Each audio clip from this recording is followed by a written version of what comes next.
Marvel Rivals gets set for Doomsday, Xbox teases their new console, PlayStation pulls the rug on PC releases, and Pokopia sells out. Welcome to this week's Nerd Roundup, hosted by Nerd Factory. I'm Jake. Let's catch you up. As Avengers Doomsday approaches, Marvel Rivals has laid out a path to Doomsday. Up until the film's release on December 18th, new game modes and in-game events inspired by the Infinity Saga will occur every 2 months, starting with the Avengers in April. It will then go on to Age of Ultron in June, Infinity War in August, Endgame in October, and finally Doomsday in December, where an all-new game mode, which will fully ignite the battlefield, whatever that means, will be released to celebrate the film. For April, the Avengers tie-in will feature a limited-time special game mode.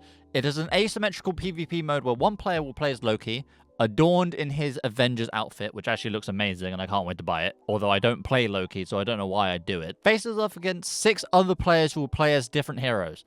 It's not specified if these 6 will be the Avengers in the movie or other heroes available in-game. So I would assume that if you wanted to pick, 5 of the 6 Avengers, because I'll get onto that in a second, you could do so, or you could pick Squirrel Girl and Ultron. And then do that instead. Loki is equipped with all new skill set, combining deception, illusion, and the powerful Infinity Stone abilities to turn enemies against each other.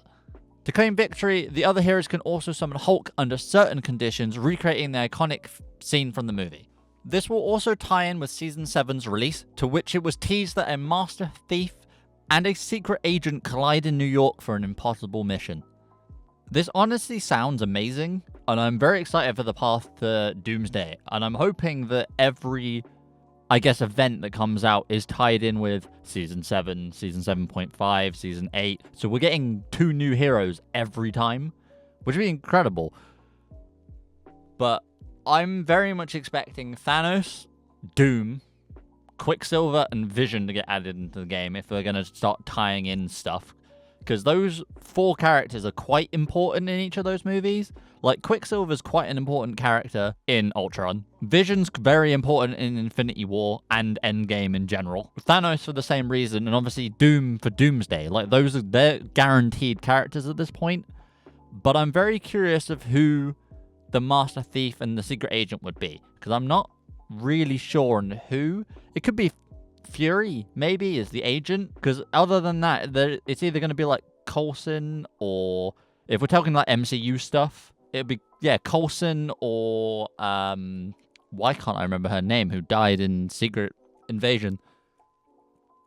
I can't remember her name, because I don't remember, but she could be added, but I doubt it, but the Thief kind of stumps me. I don't know who the Thief could be, I'm not going to lie. Xbox has announced the next generation of Xbox consoles will be under the codename of Project Helix. New CEO Asher Sharma states that Project Helix will lead in performance and be able to play both Xbox and PC games, which is quite interesting. However, a reliable Xbox leaker, Sneaker SO, revealed some details about the behind the scenes of this Project Helix. Sharma couldn't cancel the project due to the R&D costs spent already being extremely high.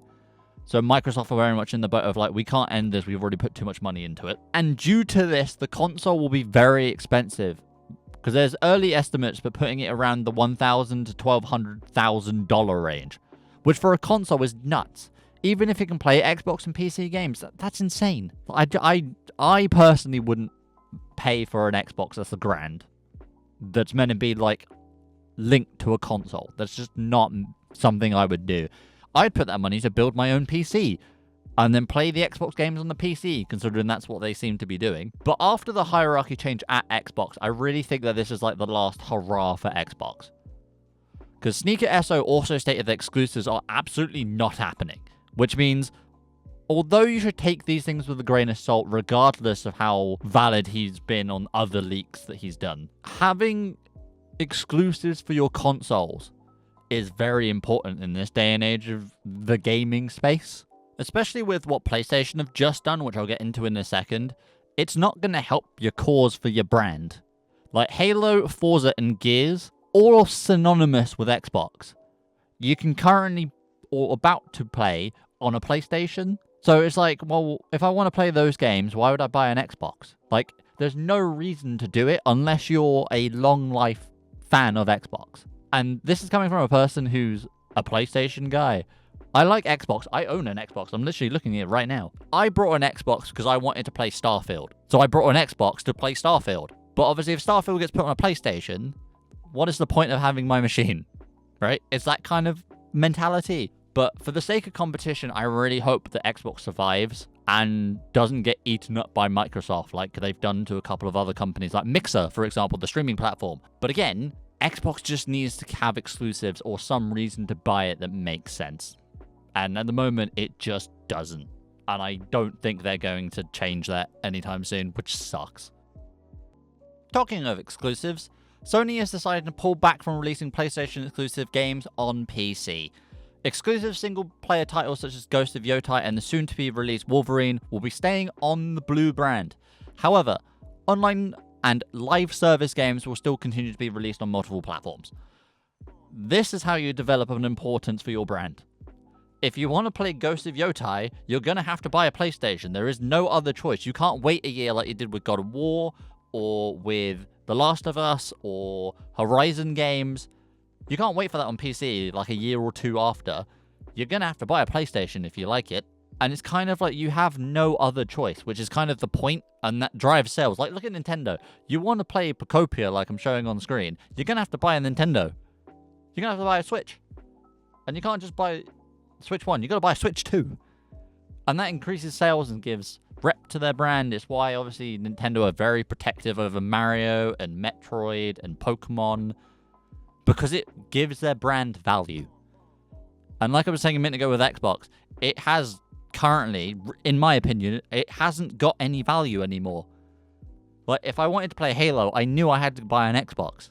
But I don't need to do that anymore because they're releasing a Halo game, or they've released a Halo game, I can't remember when it released, on PlayStation, again, which is crazy. But I'm hoping that Xbox can claw it back and the gaming space can be a little bit more competitive, which is good for everyone. Competitiveness between brands and stuff is good for everyone. So hopefully they can do that, because PlayStation pulling releases from PC is a big deal. Pokopia has stormed the internet and has caused quite a stir in many ways. Pokopia has become so popular, similar to the levels of Animal Crossing New Horizons when it first came out, that physical copies of the game have completely sold out in the US. For us in the UK, we're good. If you want to buy it physically, you can still buy it physically from most locations. You can also buy it on the eShop. So we're good. Here we're good. We can still play this absolutely. I've only played it for 2 hours. This game I am enjoying so much. And as it stands right now, Pokopia is the highest rated Pokemon game of all time, with its current rating of 89, which just beats out Pokemon Y at 88, which is insane. Obviously, give or take, it's been, 4 days since its release, so obviously that could change. But as of right now, it is by the ratings, is the greatest Pokemon game of all time. And if you want to celebrate this crazy feat that this game has done, there are actually going to be exclusive timed events in-game. Only 2 have been announced so far, which are from March 9th, which is funny enough, today, until March 24th. You can get Hoppip, Skiploom, and Jumpluff, and exclusive flower-themed items for a limited time. And from April 30th to May 13th, you'll be able to get Sableye and exclusive camping-themed items also for a limited time.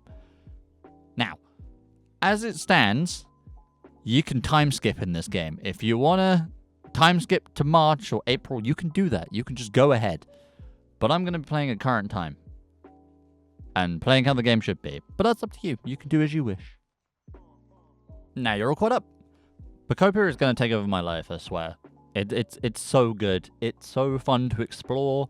There's no restrictions. If you want to do what you want and build your whole town before you're meant to, you can do that. The game literally tells you can do that right at the beginning, which is awesome. I'd also like to thank everyone who's been tuning into the channel. We are so close to 100 subs, which is insane. My goal at the end of the year was to be at 100 subs, and the fact that I'm 2 months in and I'm nearly at 100 subs is crazy. So, thank you. Thank you very much. Because I was not expecting this to go as fast as it did in terms of subs. I was expecting to be December, Christmas time, be oh, I'm at 99, gonna get a big Christmas gift.